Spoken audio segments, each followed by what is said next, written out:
Hello everyone, welcome to my class. आज के इस लेक्चर में हम पढ़ रहे हैं ideal and non ideal solution, आदर्श तथा अनादर्श विलयन।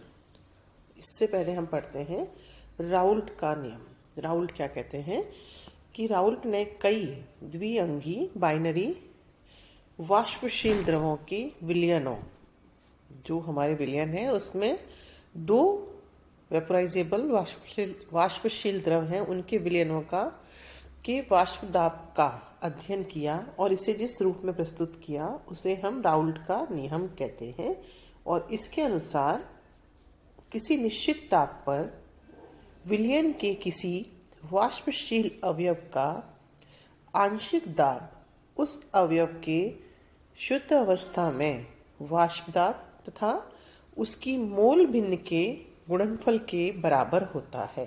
ओके, कैसे होता है, कैसे, ये क्या कह रहा है उसको हम इस तरीके से पढ़ें। पहले हम इसको कि यदि बाइनरी सॉल्यूशन में दो वाष्पशील द्रव हैं ए एवं बी एंड ए लिक्विड के Na मोल्स हैं और बी लिक्विड के Nb मोल्स हैं और Pa का आंशिक दाब है और Pb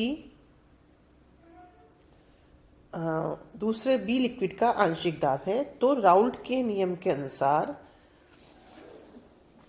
Pa is equal to XA into Pa0। XA क्या है, मोल भिन्न, Pa0 क्या है, शुद्ध अवस्था का वाष्प दाब उस अवयव का। इसी तरीके से Pb is equal to XB into Pb0।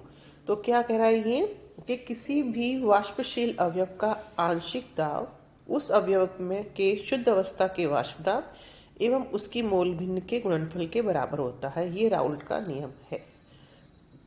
यहाँ पे हमने लिखा है X is equal to mole fraction of A क्या हो जाएगा Na upon Na plus NB, XB क्या हो जाएगा NB upon Na plus NB, जो कि मैंने बताया। ठीक है, दिस इज राउल्ट्स लॉ। अब आदर्श विलयन किसे कह रहे हैं हम? आदर्श विलयन किसे कह रहे हैं? राउल्ट का नियम कुछ विलयनों के लिए ही पूर्ण रूप से लागू होता है और ये विलयन ही आदर्श विलयन कहलाते हैं, जो विलयन राउल्ट के नियम का पालन करते हैं। तो ideal solution can be defined as, इस तरीके से हम उसको परिभाषित कर सकते हैं कि दो या दो से अधिक अवयव वाला ऐसा विलयन, मतलब कोई भी ऐसा विलयन जिसमें दो हो या दो से अधिक अवयव हो, जो राउल्ट के नियम का सभी सांद्रताओं और सभी तापमानों पर पूर्ण रूप से पालन करता हो, आदर्श विलयन कहलाता है। ठीक है,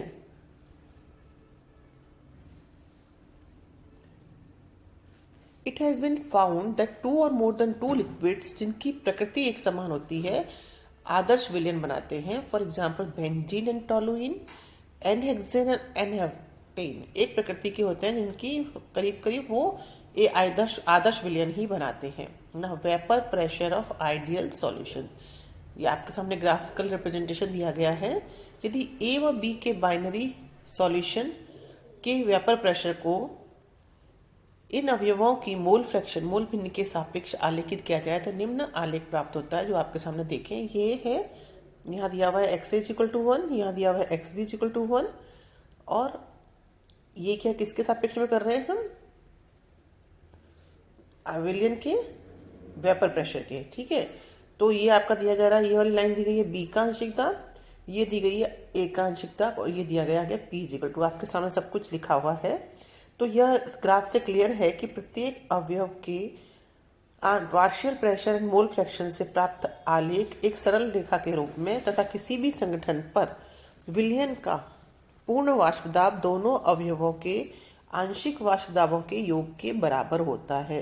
किसी भी विलयन का किसी भी संगठन पर किसी भी विलयन का पूर्ण वाष्प दाब दोनों अवयवों के आंशिक वाष्प दाबों के योग के बराबर होता है, जो कि आपके सामने दिया गया है। Pa is equal to XA Pa0 plus XB Pb0। Okay, now activity of component of a ideal solution, आदर्श विलयन के किसी भी कंपोनेंट की एक्टिविटी, आदर्श विलयन के अवयव की सक्रियता। If ideal solution is of A and B component then and X and XB are mole fraction and AA AB are, ये सामने जो दिए गए हैं activities of A and B, then according to Raoult's law जो भी हमने पढ़ा है, P A is equal to X A into P A zero, then X A is equal to, हम इसको सॉल्व कर सकते हैं simply.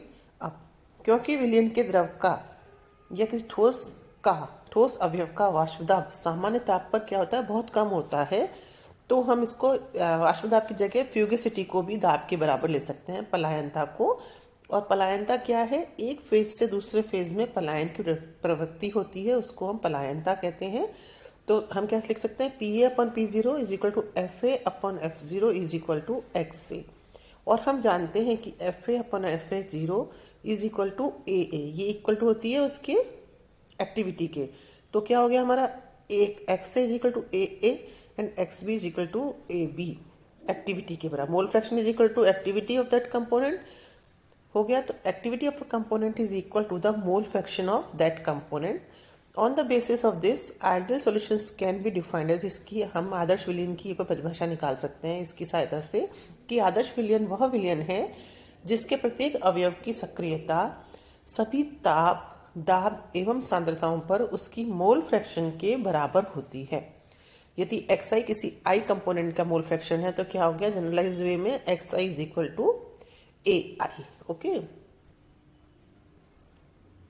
Now criteria for ideal solution. तो अब हमने दो परिभाषाएं बताई, तो राउल्ट का नियम बताया और हमने कहा आदर्श विलयन वह है जो राउल्ट के नियम का पालन करता है, और दूसरा भी हमने सक्रियता के बारे में बताया। तो अभी हमने क्या कहा, क्राइटेरिया फॉर आइडियल सॉल्यूशंस, कि आइडियल सॉल्यूशन वह विलयन है जो कि पहला राउल्ट के वाष्पदाब नियम का सभी सांद्रताओं तथा तापमानों पर पालन करते हैं, जिसके लिए ए आई इज इक्वल टू एक्स आई है सभी ताप, दाब एवं सांद्रताओं पर, जिसके अवयवों को यदि हम किसी भी अनुपात में मिलाएं तो उसके आयतन में किसी प्रकार का परिवर्तन नहीं होता, मतलब delta V mixing is equal to zero.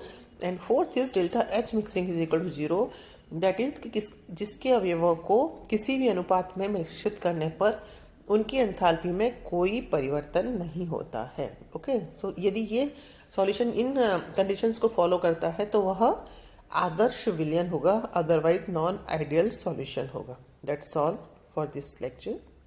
Thank you so much.